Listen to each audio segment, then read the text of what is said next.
Hello everybody, welcome to Talk About Houses. I'm Todd. I'm Juana. Okay, so today's video, these are the top 10 states for housing market stability.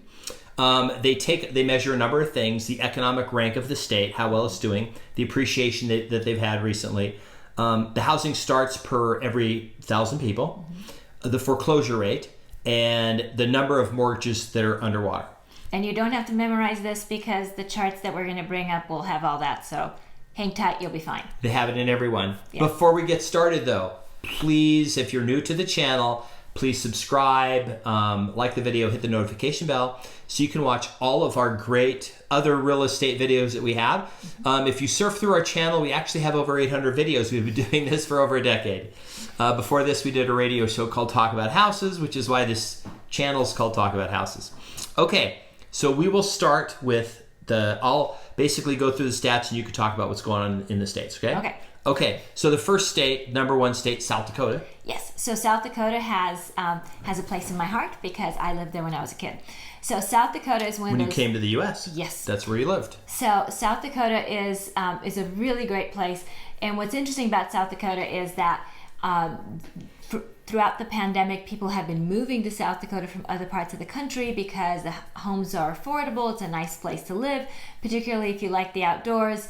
It's a great place to be because you've got Mount Rushmore, you've got all kinds of, you've got the Black Hills, you've got all kinds of great places to go check out. Housing there has gone up astronomically as far as prices over the last few years. As a percent. But yes. It was much lower. Okay. So it's still so the median house there is in the low 400s. Okay. But they're nice houses and it's a nice place to live. And the other thing too, this is another thing that we're going to point out, that there's a lot of houses on large amount of land. So these $400,000 houses is not on a quarter acre. Some of these houses are smaller houses, but they're on many acres and much of the values in the land. Right. On a lot of them. We're just saying that because this is a more rural state. Right. Okay. So, we're not talking about like in Rapid City, right? Because in Rapid City, it's an urban area. You're not going to have acres, in the city. But generally speaking, throughout the state, yes, it is a very rural state, lots of ranching, and it's a great place to live. The thing that caught my hair, foreclosure rate, 1 in every 17,000 houses.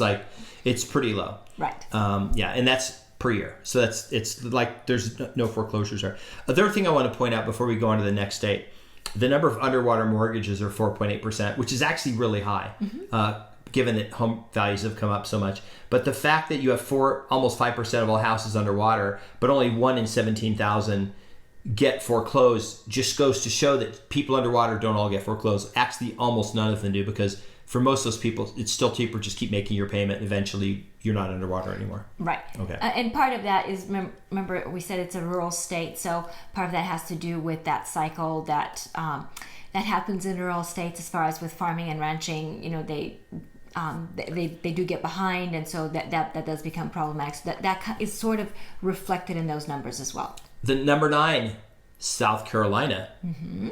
South Carolina, the thing that caught my hair was it ranks relatively high for economic rate. And there's a lot of, one of the benefits of South Carolina, well, not really benefit, but one of the interesting things about the state is the state with the least amount of unionized workers. Apparently, the state laws make it very, very friendly for businesses looking to go there and not unionize employees. So it has the lowest rate of union. So companies are going there that do manufacturing, things like that, because they know they can keep unions from forming. Very interesting. Yeah, very interesting state. And then, of course, you have a lot of people from the Northeast that go down there just because it's warmer. Number 8, Arizona. What's going on there? So Arizona. So it's interesting because I got a link today from one of our YouTube video fans who was sharing with me one of the crash videos, and of course Phoenix was on the crash video. And I'm thinking, okay, this doesn't quite line up because the crash people are saying Phoenix is crashing, and then and then we've got Arizona here that's doing quite well. And look, let's face it, Arizona has done well for a long time. Arizona has been growing. Arizona attracts a lot of high-paying jobs, a lot of high-tech jobs. It's got a great film industry. It's got all kinds of things going on. So, aviation. It's got aviation. It's got all kinds of great things going on. So Arizona clearly is one of the stable states and is doing quite well. And here's the other thing. Underwater mortgage is 1.4%. That's low. literally none. It's very few. Right. It's very few. Number 7, Vermont. Yeah, so Vermont, of course, up in the Northeast. So you do have the people out of New York going up to Vermont. Again, very nice place to live, very peaceful. And, that's part of what makes it a stable state as far as real estate goes. A couple of interesting stats here about it. It's 33rd for the economic rank. So it's not an economic powerhouse. It's a very stable kind of state. Obviously, it's one of the original states. So it got a D plus for that. Appreciation was 20%, but housing starts per 100,000 is only 3. That's extremely low. It's 0.3%. So it's not a growing state. Foreclosure rate's 1 in about 14,000. That's unheard of. That's extremely, it's like South Dakota, right? It's almost none. And then underwater mortgage is 1.1%. It's extremely stable market for housing. Right. Yeah. So Vermont may be boring, but it's stable. It may be boring. And it's not, we have friends there. Okay. Number 6, Tennessee. Tennessee. So Tennessee has been benefiting over the last couple of years from a large influx of people, including our friends. Yes, we have a lot of friends in Tennessee that have moved there. Yes. Yeah. And Tennessee is a good place to live. They've got good education. It's a growing state, and it's one of those stable states with low unemployment, good education, low foreclosures, good appreciation. No income tax. No income tax. It ranks second. It gets an A plus. It's second for economic growth. Okay, it's number 2. Appreciation was good. The housing start is 8.2, which is solid out for every 1,000. It's less than 1%, but they're still adding more inventory for homes. Home prices have gone up because more people have come in than housing, which is good. That's actually good because remember that what happened 15 years ago was overbuilding and not enough people for the houses, and that's what caused the housing collapse. Okay, foreclosure rates very low. Underwater mortgages under 3%. Okay, now this is another state. Now remember, we already had one state we talked about where the crashers are targeting, saying it's going to be bad, and this was another one that they're targeting as their number 1 state, and it's actually the 5th most of all 50 states. It's the 5th most stable, Idaho. Right. So Idaho, especially the Boise area, has had a huge run up over the last couple of years, and so that obviously has attracted a lot of attention. There's been a lot of building up there, so again, that has been a cause of concern for people saying, hey, is it overbuilding? Is it too much building? So that has been a cause of concern. But Idaho is one of these states that again has benefited over the last couple of years. They've seen a large influx of people, particularly in Boise, Coeur d'Alene, and places like that. It's a good place to live. We have friends that have recently located there, Yep. And we're very happy for them. And Idaho is one of these states that I think has been stable for like forever and a day. Yeah, it's 5th for economic, so it got an A grade. Appreciation 20%. I think that's catching people's attention. Like, oh, that's got to come down. But remember what that's from. It's from a massive influx of people. You have more dollars chasing housing, so it pushed prices up.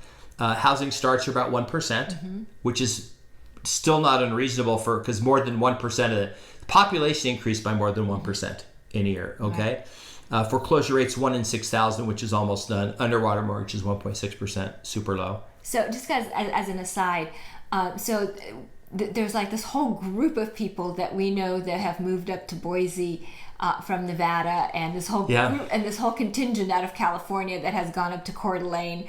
So there are a lot of, as I like to call them, expats that are up there. Yeah. And they're telling me they're never leaving. Exactly. That's exactly what I was going to say. Is that they're talking about how much they love it, how they're never leaving, and how much of a community it is, because there are so many people up there that they knew from where they came from that are now there. So just very interesting anecdotal information. Number 4 is Texas. Yes. Fourth most stable. What's going on? What happened in Texas? So Texas is kind of one of these funny ducks. Texas, bless their hearts, they build and then they build some more.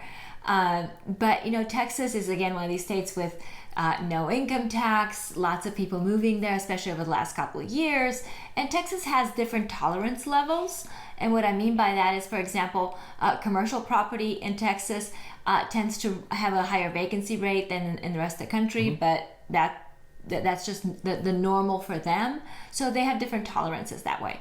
But again, they've had good appreciation, they've got good employment, and they are among the most stable states real estate-wise. People are moving to Dallas, they're moving to San Antonio, they're moving to Austin. Austin's a big tech hub now.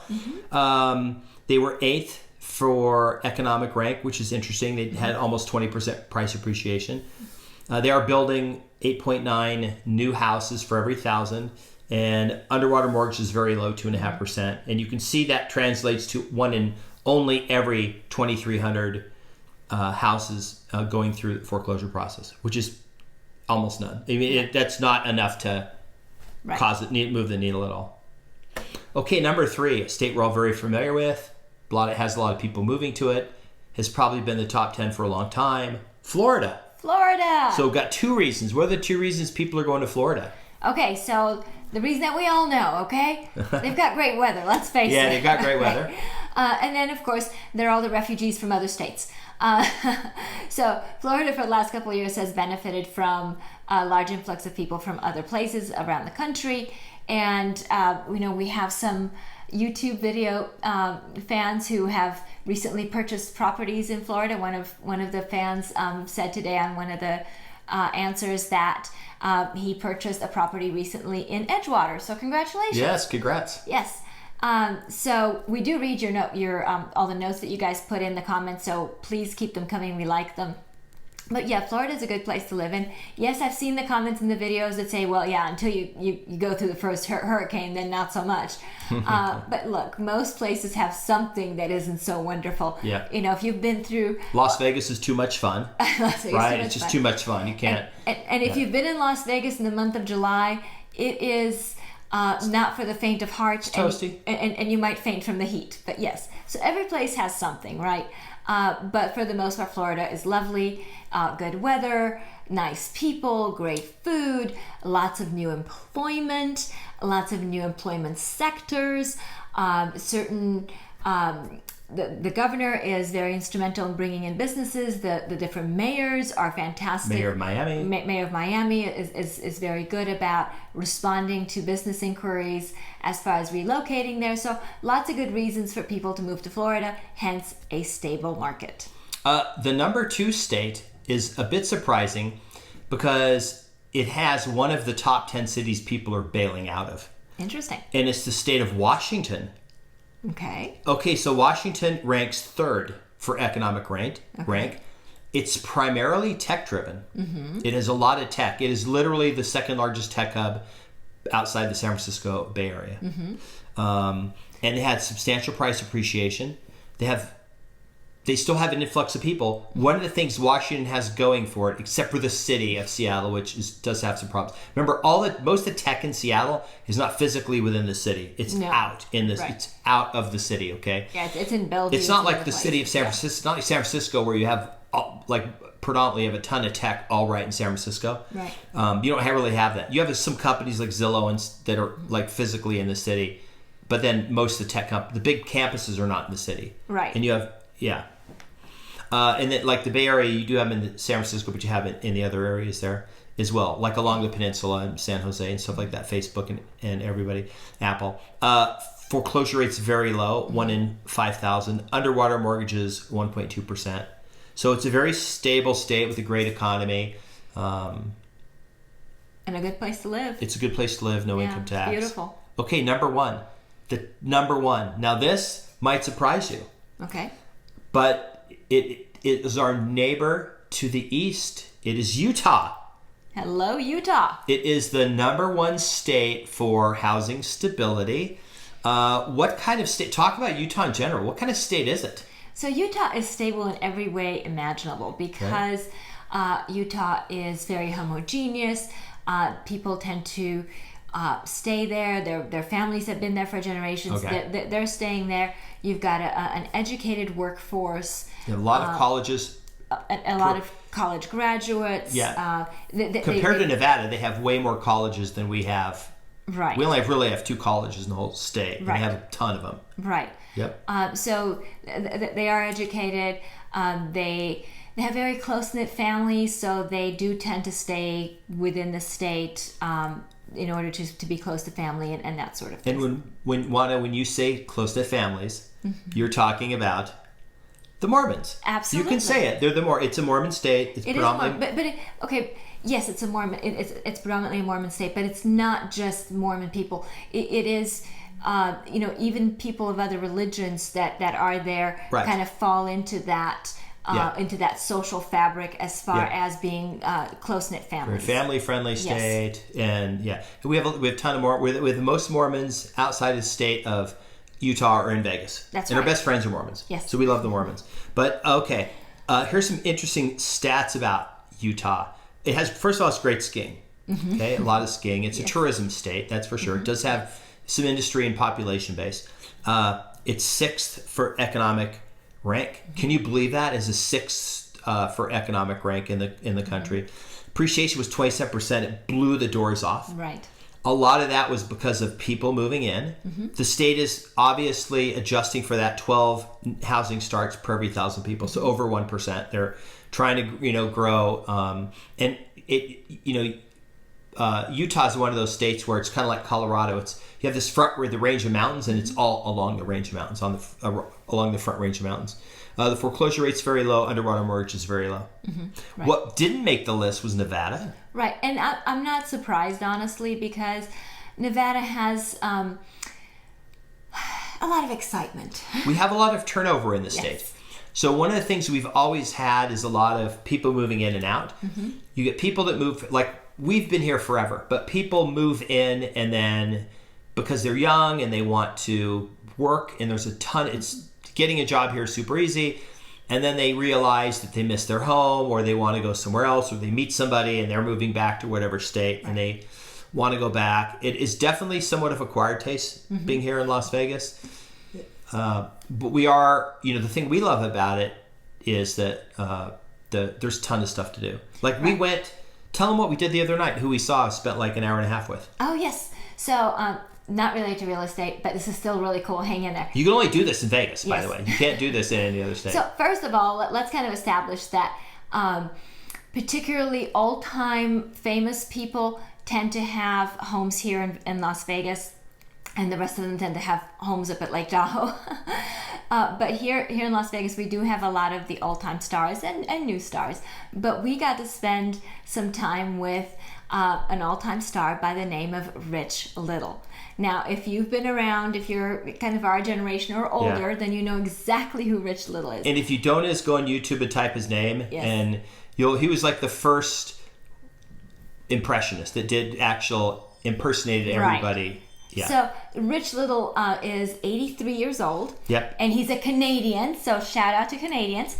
He's a Canadian, and he's been working in show business for over 60 years. Yeah, over 60 years. Over 60 Still years. Working. He still has a show on the Strip. Yeah, but we didn't go to a show. No. We went to a very small venue where he just sat and was interviewed. Right. And the amazing thing was, he can still do voices. If you close your eyes and he was doing Ron Reagan, you would think it was Ronald Reagan. Absolutely. And he can do hundreds of people. Yeah. And he was on shows like Judy Garland and Lucille Ball and the Muppets and the Love Boat and Hollywood Chips Squares. and Hollywood Squares.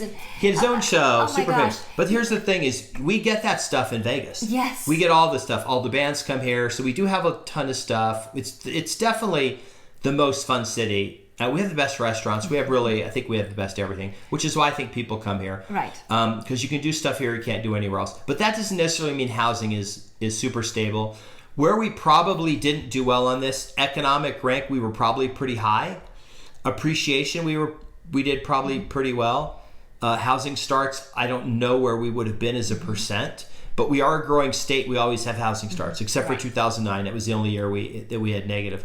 The foreclosure rate is probably not that bad, but it's probably higher than these just because of the transitory nature and then the large elderly population where Right. people die. Exactly. So this is what happens here in Vegas. We do have multiple retirement communities. So we do have a really large retiree population, right? Because we have lots of 55 and older communities and that sort of thing. And people pass away. And when people pass away, depending on the situation, those homes can sometimes go into foreclosure because the heirs don't know what to do, or they can't be located, or something like that happens.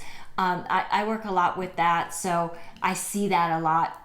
I currently have a listing in that situation where the gentleman passed away over a year ago, so of course nobody made mortgage payments, and now we're in foreclosure, and now the heir has been located, so now we're selling the house, and it's just, it's a lot of drama. But this is what I do for a living, so if you know somebody in that situation who needs help, please reach out to me, and I'll be happy to help you and make it all good again.